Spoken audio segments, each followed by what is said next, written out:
In the early morning of July 8, 2022, 20-year-old Jimmy slipped into a silver dressing gown, gold cap, and gray slippers, stepping out of his student apartment.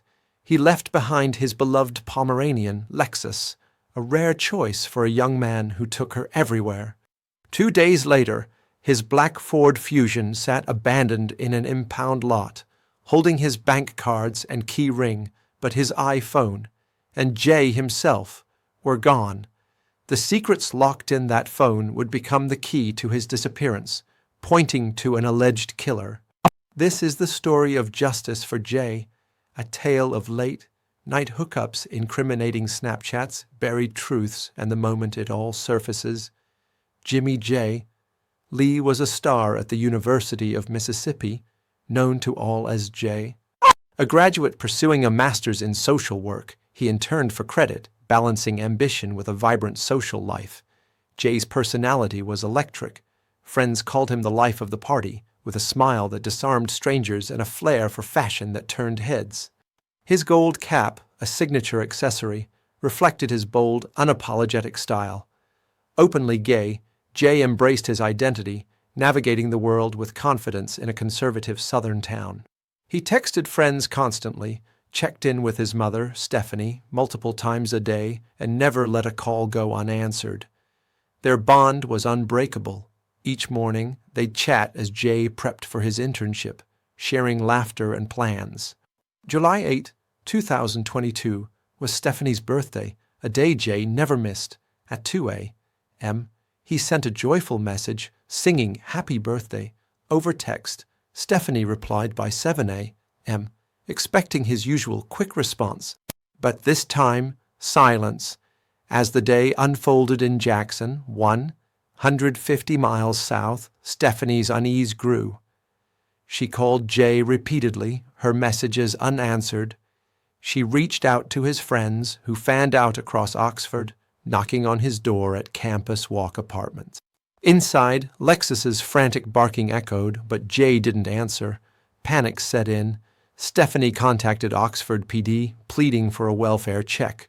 University police pulled surveillance footage, revealing Jay's movements at 4 a.m. He left his apartment, returning 40 minutes later. At 5:58 a.m., he stepped out again, dressed in his dressing gown and gold cap, suggesting a quick errand. The footage showed no signs of distress, but Jay never returned. AT&T pings traced his iPhone to locations near Stone Park and Residential College South until 7:28 a.m. His bank cards showed no activity after July 7, a stark contrast to his usual spending. The Lee family, alongside law enforcement, issued desperate pleas. Stephanie's voice trembled in a public appeal. "It doesn't matter who you are, Jay was there to help. If you know anything, say something. Help me find my child." A lead emerged when Bandit Towing, a company serving Molly bar trails, reported a black Ford Fusion towed on July 8. Its gold stripe and "I love my Pomeranian" bumper sticker screamed Jay's personality. The license plate confirmed his ownership. Photos showed the car parked sloppily, tires over the curb, suggesting a rushed exit. Inside, detectives found Jay's bank cards, keys, and personal items. But no phone. Only Jay's fingerprints marked the steering wheel. Security footage traced the car from Lafayette Place to Molly Bar by 7:25 a.m., but the driver's identity remained elusive. The haphazard parking fueled speculation. Was Jay in a hurry, or was someone else behind the wheel? Enter Ked Fears, a 27-year-old X-ray technician and Jay's close friend. During a break from his night shift, Ked FaceTimed Jay just before 6 a.m. Jay shared that he was meeting a romantic interest, a man he'd been intimate with earlier that night. Their encounter had soured, leading to an argument. Jay, frustrated, blocked the man across social media. Yet hours later they reconnected. The mystery man promised something provocative, luring Jay back. As their call ended, Ked heard Jay's Ford Fusion roar to life. He messaged later, "Hey friend, how'd it go?" No reply came. Ked's account was a lifeline, narrowing the timeline of Jay's final moments. Investigators accessed Jay's iCloud, uncovering a trove of messages between 5:30 and 6 a.m. with Red Eye 24. The exchange was tense. At 5:17 a.m., Jay texted, "Who the F is this?" Red Eye 24 replied, "Come back." Jay hesitated. "You done some questionable stuff, but that was too much. Have a good night." Red Eye 24 persisted, "You tripping? I feel bad, we're cool." Jay set a condition, a physical act as proof of mutual respect. At 5:45, Red Eye 24 agreed.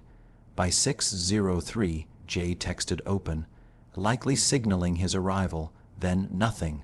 The Red Eye 24 account traced to an email linked to the Dirt for Diamonds podcast, hosted by Timothy Harrington Jr., a 22-year-old University of Mississippi graduate from a prominent Granada family. His grandfather, a pastor for over 40 years, and his family's rental properties gave Tim a polished public image, but earlier messages revealed a secret. Tim and Jay were in a sexual relationship, one Tim hid from his conservative community. Those earlier messages, from Tim's primary account, showed Jay teasing Tim's low status. "I wanted to say I had you, back to being DL, huh? Oh, and that nude was fake." Jay blocked Tim, but Tim, using Red Eye 24, reconnected, coaxing Jay to Lafayette Place, less than half a mile from Campus Walk. Tim's actions post-meeting were damning. He searched Walmart's location, bought duct tape, and eyed large garbage bins despite no need for one. Switching to his moving company's box truck, he drove to his parents' Granada home, retrieving a shovel and wheelbarrow. Surveillance caught him wiping his sneakers, swapping them for rubber boots. By evening, he returned the wheelbarrow, his movements methodical yet frantic. When questioned, Tim described Jay as a casual acquaintance, denying recent contact. He claimed he picked up the box truck for a move, but his business partner debunked this. No jobs were scheduled. Footage placed Tim near Molly Bar at 7:34 a.m., jogging in a gray hoodie and black shorts. A friend, Keziah Carter, picked him up at Rocket's gas station, noting Tim's mild sweat despite the 86 degrees F heat, odd for a long jog. In a second interview, Tim admitted to a sexual relationship and being near Molly Bar. His phone revealed searches for Jay's Twitter, Molly Bar apartments, and Oxford police after Jay's disappearance hit the news. Yet he never contacted authorities. Most chilling was a Google search made moments after Jay agreed to return. How long does it take to strangle someone? The state built a case around Tim's secrecy. They theorized he lured Jay back to Lafayette Place, fearing exposure of his sexuality, and strangled him. Despite 70-plus search warrants, physical evidence was thin. A Walmart bag with latex gloves, an acrylic fingernail, and clothing resembling Tim's were found, but no DNA or blood tied him to a crime scene. Searches of Jay's car, Tim's Ford Escape, and the box truck, conducted weeks later, yielded nothing definitive. Cadaver dogs signaled at Tim's apartment, but no body surfaced. The University of Mississippi community rallied, holding vigils to honor Jay. "I didn't know Jay." One student said, "But I'd hope people would care if my family went missing. We don't see that enough for people who aren't the typical victim." At trial in Lafayette County, the prosecution, led by Assistant Diegwen Ago, faced challenges. With no body or crime scene, they leaned on Tim's lies, phone data, and that haunting Google search. Defense attorney Kevin Horan shifted focus to Jay's lifestyle, implying his low hookups created reasonable doubt. Jay went out at night often. Horan argued, meeting people in secret. "I'm not judging, but it opens possibilities." This tactic outraged Jay's loved ones. His best friend, Jose Reyes, met Jay at an Ariana Grande concert, bonding over shared majors and campus life.